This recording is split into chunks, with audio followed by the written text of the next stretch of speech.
बहुत सुंदर प्रसंग है। पुष्कर राज की धरा पर एक कोई ब्राह्मण देव ने प्रश्न किया कि गुरुदेव ये बताइए कि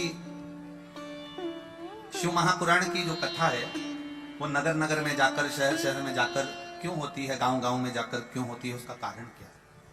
हम उनसे, क्योंकि प्रश्न उनका आखिरी दिन का था और पत्र हमने रात्रि को पढ़ा तो कथा तो पूर्ण हो चुकी थी, तो बता नहीं पाए। अगर वो सुन रहे हो तो अपने स्मरण में जरूर लाइएगा।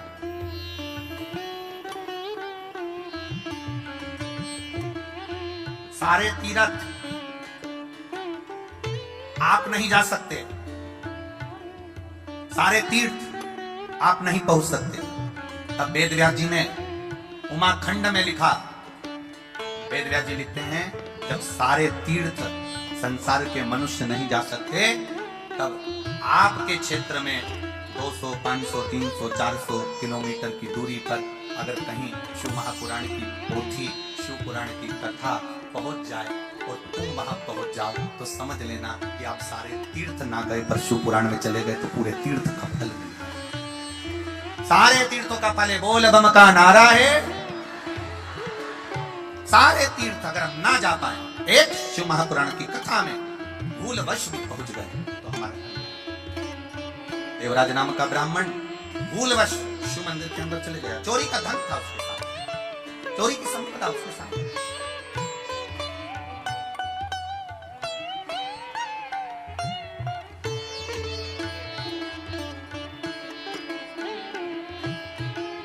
अब जब वो मंदिर के अंदर गया, शिव पुराण चल रही थी, प्रसंग चल रहा था, कानों में थोड़ा सा शब्द गया, बाहर निकला। शरीर में तपन थी ना, कष्ट था, मन नहीं लग पा रहा। जब शरीर में कष्ट होता है ना तो चित्त नहीं लगता, मन नहीं लगता। एक मां ने अपने पत्र में लिखा है, मेरे बेटे ने 2018 में एक नौकरी का अप्लाई करा था। मां ने लिखा,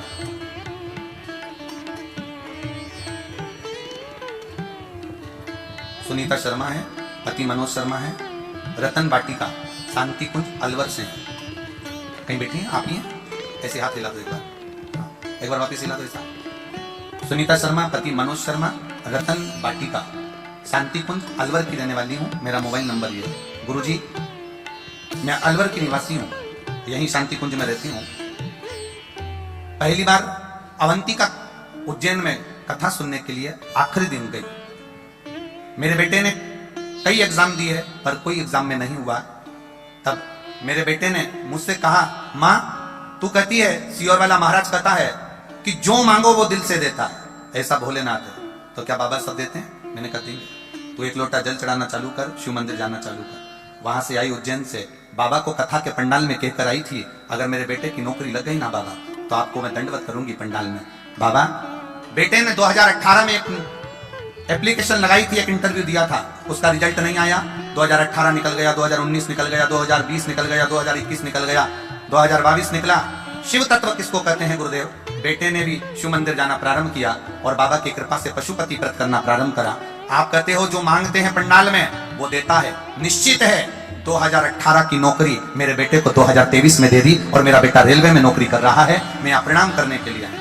माँ आपको धन्यवाद। एक बार जोरदार हाथ हिला दीजिए। हर हर महादेव। मैं अलवर की निवासी, रतन बाटिका, शांति कुंज अलवर की रहने वाली। बैठिए माँ। हर हर। शिव तत्व इसी को कहते हैं, ओखड़ी इसी को कहते हैं। क्या देगा वो ये हमको भी नहीं मालूम, हम जानते भी नहीं। हम तो इतना कहते तुम दिल से कथा सुनो। जब बीच में स्तुति करने का समय आए, जब हम श्री शिवाय नमस्तुभ्यम बोले, आप भी बोलो साथ में और बाबा से दिल से कहो, बाबा मेरे दुख, दिल से उससे प्रार्थना, उससे दिल से निवेदन, कथा दिल से सुनो।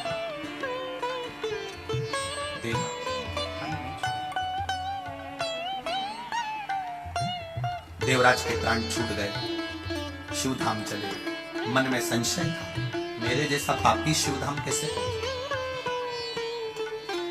शिव महापुराण की कथा कोई साधारण है क्या? सारे तीर्थ एक जगह इकट्ठे होते हैं, वो स्थान है शिव महापुराण की कथा। जो आ जाता है उसके सारे पाप अपने आप कट जाते हैं और वो कैलाश धाम पर विराजमान हो जाता है। देवराज पहुंच गए। बिंदु नाम का ब्राह्मण प्रेत योनि में पड़ गया था। चंचुला देवी ने कथा कर इस तत्व तुमरुका जी के मुख से सुना। तुमरुका कौन? 20 साल भी अगर औलाद नहीं है, 25 साल तक संतान नहीं, 28 साल, 30 साल, इस व्यासपीठ ने तो 58 साल तक को देखा है। और आपने भी टीवी के माध्यम से देखा होगा। 58 वर्ष की आयु और संतान हो रही है, अर्थात शिव कृपा करने वाला है। महाराज 20, 25, 30 साल तक भी संतान नहीं है ना, बाबा पर भरोसा रखना, जल चढ़ाना मत छोड़ना, पशुपति व्रत मत छोड़ना, शिव जी की बेलपत्र खाना मत छोड़ना, और सफेद आंकड़े की जड़ तुमरुका नाम लेकर शिव जी पर से 21 बार घुमाकर लाल धागे में कमर पर शंकर भगवान का शिवलिंग देखते हुए पति पत्नी दोनों मंदिर के अंदर हो, शिवलिंग सामने हो, और शिव जी पर से घुमाई हुई उस आंकड़े की जड़ को शंकर जी का शिवलिंग का दर्शन करते हुए अपने कमर पर नारी बांधे। बाबा देता जरूर है, पर जड़ भी लेकर आना तो पति पत्नी दोनों लेकर आना, साथ में जाकर, अकेले नहीं आना, दोनों जाइए, दोनों जाकर जड़ लाओ। रजोधर्म के बाद तब बाबा कैसे घुमाकर फिर कमर पर। शिव तत्व कहता। अब कई लोग कहते हैं गुरुजी हमने तो मान दी, अकेले गए होगे, ले आए होगे, किसी से मंगला ली होगी, कोई नौकर चाकर भेज दिया होगा, पति गया होगा वो ले आया होगा, या आप मंदिर में अकेली गई होगी, बांध ली होगी, पति पत्नी दोनों ना गए होंगे। तुमरुकेश्वर महादेव, तुमरुका जी का नाम लेकर उस जड़ का स्मरण। तुमरुका साधारण है क्या? भक्ति का एक रस तत्व है तुमरुका जी। शिव जी से प्रार्थना करी। बाबा भोलेनाथ ने सुंदर आनंद के साथ गणा गोर बनकर, ईसर जी और गोरा जी बनकर 16 श्रृंगार करे हैं माता पार्वती जी ने, और 16 संस्कारों से सने हुए मेरे महादेव ईसर जी गोरा जी बनकर, गणा गोर बनकर, शिव महापुराण के यजमान बनकर कथा में आ रहे हैं। जोरदार ताली बजाएं ईसर जी और गोरा जी।